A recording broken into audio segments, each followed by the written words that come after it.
ඔබනමතත් හද දෙරන සමගින්. මෙරට දේශපාලනය ඉන්දියාව විසින් මෙහෙවන බව ජනතා විමුක්ති පෙරමුණේ නායක අනුර කුමාර දිසානායක මහතා පවසනවා. ඔහු මේ බව සඳහන් කළේ ඊයේ බණ්ඩාරවෙල පැවති ජන හමුවකට එක්වෙමින්. අපේ රටේ මුළු සේවා වෙළඳපොළම ඉන්දියාවේ ගිල ගන්න හදන්නේ. ගිල ගත්තට පස්සේ මොකද වෙන්නේ? භාණ්ඩ වෙළඳපොළ ගිල ගත්තා, ඉදිකිරීම වෙළඳපොළ ගිල ගත්තා, මූල්‍ය වෙළඳපොළ ගිල ගත්තා, සේවා වෙළඳපොළ ගිල ගත්තා. ගිල ගත්තට පස්සේ මොකද වෙන්නේ? අනිවාර්යයෙන්ම ලංකාවේ දේශපාලන ඉන්දියාව වසුරුවන්නේ. අදත් එහෙමයි. ආණ්ඩු හදන්න ඉන්දියාව, ආණ්ඩු පෙරලන්න ඉන්දියාව, පක්ෂ කඩන්න ඉන්දියාව, නායකයෝ හදන්න ඉන්දියාව. අද මේකනේ වෙලා තියෙන්නේ. ඒ නිසා තව තවත් අපේ රට ගිල ගැනීම සඳහා හදපු ගිවිසුමක් තමයි මේක. ඉන්න දරුවන්ට රස්සා දෙන්න අපොසත් වෙච්ච ආණ්ඩු. රැකියාව දසලක්ෂයක් හැදෙනවා. අපිට තේරෙන්නේ ගණන නෑ. එහෙනම් අපේ තියෙන රැකියාව අවස්ථා ටික ඉන්දියාව විසින් අත්පත් කරගත්තට පස්සේ ලංකාවේ දරුවන්ට රස්සා දසලක්ෂයක් හදනවලු. එහෙන් ආපුවාට පස්සේ වෙන දේ තමයි අපේ සංඛ්‍යාව අපේ සංඛ්‍යාවෙන් අඩු වෙනවා. මෙරට ආරම්භ කිරීමට නියමිත ගිලන් රථ සේවයට රජයේ වෛද්‍ය නිලධාරීන්ගේ සංගමයේ විරුද්ධ වීමට හේතුව රටට හෙළි කළ යුතු බව නියෝජ්‍ය අමාත්‍ය අජිත් පී පෙරේරා මහතා පවසනවා. නියෝජ්‍ය අමාත්‍යවරයා මේ බව සඳහන් කළේ බණ්ඩාරගමදී මාධ්‍ය හමුවක් පවත්වමින්. අසරණ වෙච්ච තුවාල වෙච්ච ලෙඩුන් වෙනුවෙන් ඔවුන් පිහිට වෙනවා. හැබැයි රෝහලට රෝගියාව අරගෙන යන එක ඒ අරගෙන යන අතරතුර විද්‍යාව දන්න ඒ ප්‍රතිකාර කලාව දන්න ඒ පිළිබඳව ප්‍රවීණ වෛද්‍ය සේවකයන්ගේ සත්කාර ඇතුව රෝහලට අරගෙන යන එක අවශ්‍යම දේ කියලා ඒ ප්‍රථමාධාර ටික දෙන එක අවශ්‍යම දේ කියලා අපි ඉස්කෝලේ ඉගෙනගෙන තියෙනවා. ඉතින් එහෙව් කොට ඇම්බියුලන්ස් සේවයත් එපා. මේක මේ ඉන්දියාවෙන් එන ඇම්බියුලන්ස් වලින් කරන්න කියලා කියනකොට මොකද්ද අවුලක් තියෙන්නේ? ඒ නිසා රජයේ වෛද්‍ය සංගමයේ ඉන්න මේ රටට මහත් සේවයක් කරන ඒ දොස්තර මහත්තුරුන්ගෙන් නෝනාවරුන්ගෙන් අපි අහන්න ඕනේ. අනික් ඒවා මොනවා වුණත් මේ ඇම්බියුලන්ස් සේවය එපා කියන්නේ අර ඒකාබද්ධ විපක්ෂ වගේ කොයි දෙයකටත් එපා කියන පදනමෙන්ද කියන්නේ. එහෙම නැත්තම් අපි නොදන්න අපිට නොතේරෙන මොකක් හරි අවුලක් තියෙනවා නම් රටටත් අපිටත් කියලා දෙන්න කියලා අපි ඉල්ලා හිටින්න වෙනවා. ඒ නිසා මිත්‍රවරුනි මේ ඇම්බියුලන්ස් සේවයත් එපා කියලා වෛද්‍ය නිලධාරී සංගමය කියනකොට පොඩ්ඩක් අපිට මේ දිහා විමසිල්ලෙන් බලන්න සිද්ධ වෙනවා. සියලුතුරකට ලක් වුණාම හෘදයාබාධයකට ලක් වුණාම නිසි මූලික ප්‍රතිකාර දීලා රෝහලට අරගෙන ගිහිල්ලා අපව බලා ගන්න ඉන්න ඒ උත්තම වෛද්‍යවරුන් වෙත පාර දෙන රාජකාරිය අත්‍යවශ්‍යක. ඇයි ඒකට විරුද්ධ වෙන්නේ? මේ ගැන පැහැදිලි කරන්න කියලා අපිට ඉල්ලන්න වෙනවා. අතීතයේ මෙන්ම ඉදිරියේදීත් ශ්‍රී ලංකා නිදහස් පක්ෂයේ නායකත්වය ලබා ගන්නේ එම පක්ෂයෙන්ම විහි වූ අයෙකු පමණක් බව ඌව පළාත් ප්‍රධාන අමාත්‍ය චාමර සම්පත් දසනායක මහතා පවසනවා. හාලියල ප්‍රාදේශීය සභා කාර්යාලයේ පැවති උත්සවයකට එක්වමින් ප්‍රධාන අමාත්‍යවරයා මේ බව සඳහන් කළා. ඔය සමහර අය හිතාගෙන ඉන්නවා මම හිතන්නේ දැන් මහින්ද රාජපක්ෂ මහත්තයාගේ නම හොඳයි ජනප්‍රියයි එතුමා ඇත්ත වශයෙන්ම ගමේ හැම මිනිහාගේම නම කියන්නේ එතුමා ගැන මරුණම මිනි පෙට්ටිය උස්සන්න 4 දෙනෙක් නැති පක්ෂවල නායකයෝ බලාගෙන ඉන්නවා මේගොල්ලෝ ඇවිල්ලා මහින්ද මහත්තයාගේ පිහිටෙන් පිනෙන් මේ ශ්‍රී ලංකා නිදහස් පක්ෂයේ නායකත්වය අරන් මේ ශ්‍රී ලංකා නිදහස් පක්ෂයේ වැජබිලා මේ අපේ ඡන්ද ටික අරගෙන රටේ අගමැති වෙන්න ජනාධිපති වෙන්න කවදා හරි මේ ශ්‍රී ලංකා නිදහස් පක්ෂයේ නැවත නායකයාට ඉන්නේ ශ්‍රී ලංකා නිදහස් පක්ෂයේ පෙකිනිවල කපපු කවුරු හරි තමයි. ඒ නිසා ඒ තැනට තමයි අපි ශ්‍රී ලංකා නිදහස් පක්ෂය ගෙනියන්නේ. මේ පක්ෂය උතුම් පක්ෂයක්. මේ පක්ෂය තමයි මේ රටේ යුද්ධය නිමා කරේ. මහින්ද රාජපක්ෂ ජනාධිපතිතුමා ජනාධිපති වුණේ ශ්‍රී ලංකා නිදහස් පක්ෂයෙන්. චන්ද්‍රිකා බණ්ඩාරනායක ජනාධිපති වුණේ ශ්‍රී ලංකා නිදහස් පක්ෂයෙන්. මෛත්‍රීපාල ජනාධිපතිතුමා අනිත් පැත්තෙන් ඉල්ලුවත් එයා ජනාධිපති වුණේ ශ්‍රී ලංකා නිදහස් පක්ෂයේ ඉඳන්. මොකද එතුමා නැත්තම් පොළොන්නරුවෙන් ඇවිල්ලා ගොවි පවුලකින් ඇවිල්ලා අපේ පක්ෂයෙන් අපි නියෝජ්‍ය ඇමති කරලා අපි මහවැලි සංවර්ධන ඇමති කරලා අපි සෞඛ්‍ය ඇමති කරපු හින්දා තමයි එතුමා ජනප්‍රිය වුණ හින්දා තමයි අපේ පක්ෂේ හින්දා තමයි එතුමාට ජනාධිපති වෙන්න පුළුවන් වුණේ. ඒ නිසා එතුමාගෙන් වැඩ ගන්න තමයි අපි දැන් පටන් ගන්නේ. පොළොන්නරුව මාගන්තොට සහ මණප්පිටිය කොටලිය ගම්වාසීන් බේවන විට කළු කොඩි ඔසවා විරෝධතාවයක නිරත වෙනවා.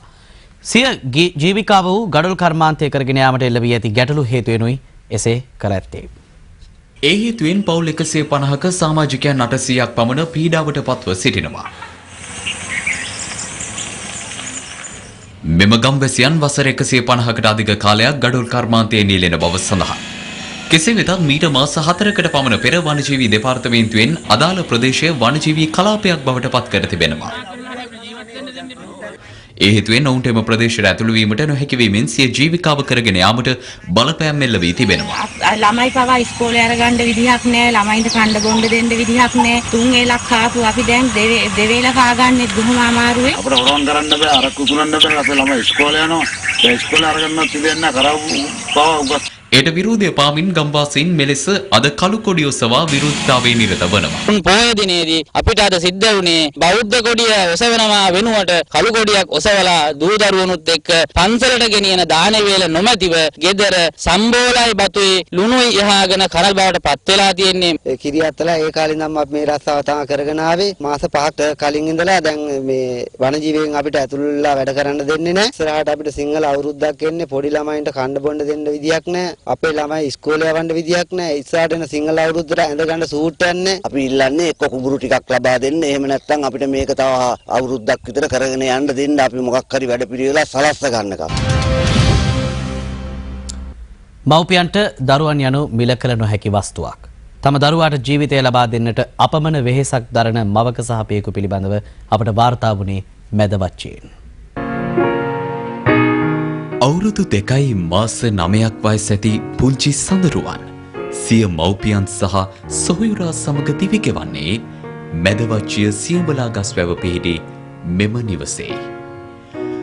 මීට තෙමස්සකට පෙර සඳරුවන් නහවන මොහොතේ ඔහුගේ උදරයේ ඇති වී තිබූ අසාමාන්‍ය ඉදිමුමක් දුටු ඔහුගේ මව පුංචි සඳරුවන් වෛද්‍ය ප්‍රතිකාර සඳහා රෝහලට රැගෙන ගිය අතර එහිදී ඇයට වෛද්‍යවරුන්ගෙන් අසන්නට ලැබුණේ අනපේක්ෂිත සහ වේදනාත්මක වදන් පෙළක්. සිය සුරතල් දඟකාර පුතු තැලසීමියා නම් දරුණු රෝගී තත්වයෙන් පෙළෙන බවට වෛද්‍යවරුන්ගෙන් සැලවීමෙන් පසු සඳරුවන්ගේ මව්පියන් ඔහුව කොළඹ පෞද්ගලික රෝහලකට රැගෙනින්නේ විශේෂඥ වෛද්‍ය උපදෙස් සඳහායි. වෛද්‍යවරුන්ට අනුව සඳරුවන්ගේ ශල්‍ය කර්මය සඳහා රුපියල් ලක්ෂ 35කට අධික මුදලක් වැයවනවා. සිය පුතුගේ ශල්‍ය කර්මය සඳහා මුදල් සොයා ගැනීමට වෘත්තියෙන් පොලිස් නිලධාරියෙකු වන සඳරුවන්ගේ පියා දැඩි පරිශ්‍රමයක් දැරුවද මෙතෙක් ශල්‍ය කර්මයට අවශ්‍ය මුදල සොයා ගැනීමට ඔවුන්ට හැකියාව ලැබී නැහැ. හැම තැනකම ගිහිල්ලා මේ ගෙදර තිබ්බ හැම දෙයක්ම විකුණලා මේවා කරලා තමයි අපි අද මේ පොඩි පුතාට මේ අපි ලක්ෂ 10ක වගේ හොයාගෙන තියෙන්නේ. පුළුවන් යම්කිසි කෙනෙක් ඉන්නවා නම් ඒ දරුවා බේරා ගැනීමට උදව් උපකාර කරන්න කියලා මම ඉල්ලා සිටිනවා. ගම් වල මං ගියා මට ලක්ෂ 35 තාම හොයාගන්න බැරි වුණා. මගේ දරුවාගේ ජීවිතේ බේරා ගන්නට කැමති කෙනෙක් සිටිනවා නම් මගේ දරුවාට උදව් උපකාර කර දෙන මෙන් ඉල්ලා සිටිනවා. මම විතරක් නෙමෙයි මේ තැලසීමියා රෝගයෙන් පෙළෙන සෑම අම්මා කෙනෙක්ම සෑම දරුවෙක්ම විඳින්න එකම දුක කියන එක මට කියන්න තියෙනවා. මම අපි මේ වගේ දෙයක් හිතුවේ නෑ කවදාකවත්. සිය නිවසේ විදුලි බුබුලක්වත් නොදල්වා ඔවුන් කුප්පි ලාම්පුවේ ආලෝකයෙන් දිවිගෙවන්නේ විදුලි බිලට වැයවන මුදල පවා සිය පුතු සුවපත් කරගන්නට යෙදවීමේ අරමුණින්. අපි ගමක් ගානේ ගිහින් පොඩි එක්කෙනා සල්ලි එක්කව කරා. ඒත් අපට හරියන මුදල හම්බුනේ නෑ තාම. මගේ අක්කයි අයියයි දෙන්නත් මේ ලයිට් එළියෙන් හිටපු දෙන්නෙක්. ඒ දෙන්න දැන් ලාම්පු එළියට වැටුණා. ඒ කියන්නේ පොඩි එක්කෙනාට මේ සල්ලි එක පොතට එකතු කරගන්න ඕනේ හින්දා තමයි යාලා ඒ විදියට ඉන්නේ. නවම් පුන් පොහෝ දිනේ යෙදෙන අද දිනේ අසරණ දරුවෙකුගේ දිවියට එළියක් වන්නට පින් සිත ඇති ඔබට හැකියාවක් තිබේ නම් එය මහා පුණ්‍ය කර්මයක් වනු නොඅනුමානයි.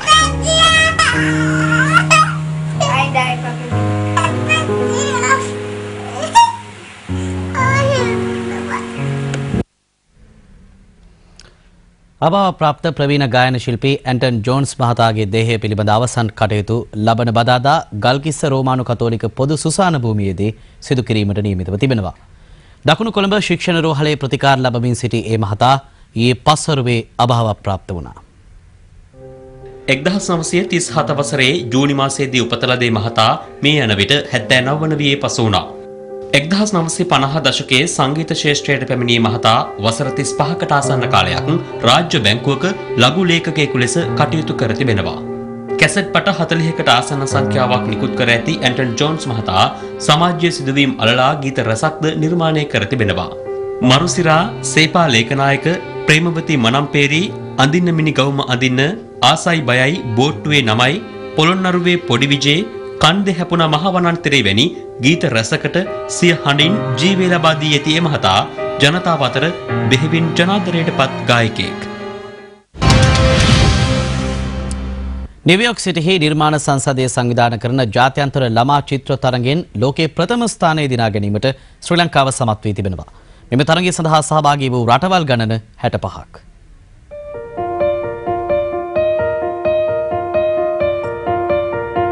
නිව්යෝක් සිටිහි නිර්මාණ සංසදය 2015 වර්ෂයේ සංවිධානය කර තිබූ ජාත්‍යන්තර ළමා චිත්‍ර තරඟයට ලොව රටවල් 65ක් සහභාගී වුණා. මේ සඳහා ශ්‍රී ලංකාවෙන් තරඟයට සහභාගී වූයේ කොළඹ ළමා පොත් සංගමේ යුනෙස්කෝ සංවිධානයට අනුයුක්තව සිටින පාසල් සිසුන් 160 දෙනෙක්. ඒ අතරින් ශ්‍රී ලංකාවේ පාසල් සිසුන් 12 දෙනෙකු ලෝකයේ ප්‍රථම ස්ථානයේ දිනා ගැනීමට සමත් වී තිබෙනවා. මේ තමයි ජාත්‍යන්තර ළමා චිත්‍රපදන ලෝකේ පුරා දරුවන් වෙනුවෙන් පවත්වන ජාත්‍යන්තර තරගාවලියක්. මේ තරගාවලියෙන් අපේ ලංකාවේ දරුවෝ දිනලා තියෙනවා. මම හිතන්නේ ඒක අපේ මුළු රටටම සතුටටපත් වෙන්න පුළුවන් ඉතා උසස් අවස්ථාවක්. මම ගිය අවුරුද්දේ ළමා පොත් සංගමයෙන් ඉදිරිපත් කරපු චිත්‍ර තරඟයට සහභාගී වෙලා ලංකාවෙන් තිබ්බ එකම චිත්‍ර විදිහට තේරුණා. මේ සැරේත් එක තේරිලා තියෙනවා කියලා දැනගත්තාම මට ගොඩක් සතුටුයි තුනා. අපි 12 දෙනාටම නිව්යෝක් නගරයට යන්න අවස්ථාවක් හදලා දෙන්න කියලා මම ඉල්ලීමක් කරනවා. අද දිරණ සිව් දෙස දැන් හම්බන්තොට මහරෝහලේ ඊයේ රාත්‍රියේ ඇති වූ ඔක්සිජන් කාන්දුව පැය කිහිපයකින් පසු මැඩ පැවැත්වීමට හැකි වූ බව හම්බන්තොට පොලිසිය සඳහන් කළා. එම අවස්ථාවේ රෝහල තුල රෝගීන් සහ කාර්ය මණ්ඩලය විශාල පිරිසක් රැඳී සිට ඇති අතර කිසිවෙකුටත් ඉන්හානියක් සිදුව නැහැ. කාතන්කුඩි නගර සභාවේ ඩෙංගු රෝගය බෝවන ස්ථාන ලෙස හඳුනාගත් ඉඩම් 5ක් නගර සභාව විසින් අත්පත් කරගෙන තිබෙනවා.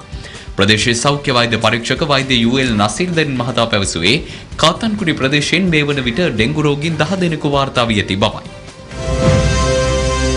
අම්පාර නීලගිරි මහසෑයෙන් හමු වූ සර්වඥ ධාතුන් වහන්සේ ප්‍රදර්ශනය කෑගල්ල රංගවල පුරාණ රජමහ විහාරස්ථානයේදී පැවැත්වෙනවා. අද මධ්‍යම රාත්‍රිය දක්වා සර්වඥ ධාතුන් වහන්සේ වැඳ පුදා ගැනීමට බැතිමතුන්ට අවස්ථාව ලබා දෙන බවයි රංගවල පුරාණ රජමහ විහාරස්ථානයේ විහාරාධිපති ඉඹුල්ගල ශ්‍රී සුමංගල හිමියන් සඳහන් කළේ. සීගිරිය අවුඩන්ගාව ප්‍රදේශයේ නිවසක පිටුපස ලිඳකට වැටී සිටි වනාලියෙක් ගොඩ ගැනීමට සීගිරිය වනජීවී නිලධාරීන් සහ ප්‍රදේශවාසීන් සමත් වී තිබෙනවා. වෙඩිබැදීමක් හේතුවෙන් වනාලියාගේ එක් කැසක් අන්ධභාවයට පත්ව තිබීමේ හේතුවෙන් එම වනාලියා මෙලෙස ලිඳට ඇද වැටෙන්නට ඇති බවයි වනජීවී නිලධාරීන් පැවසුවේ.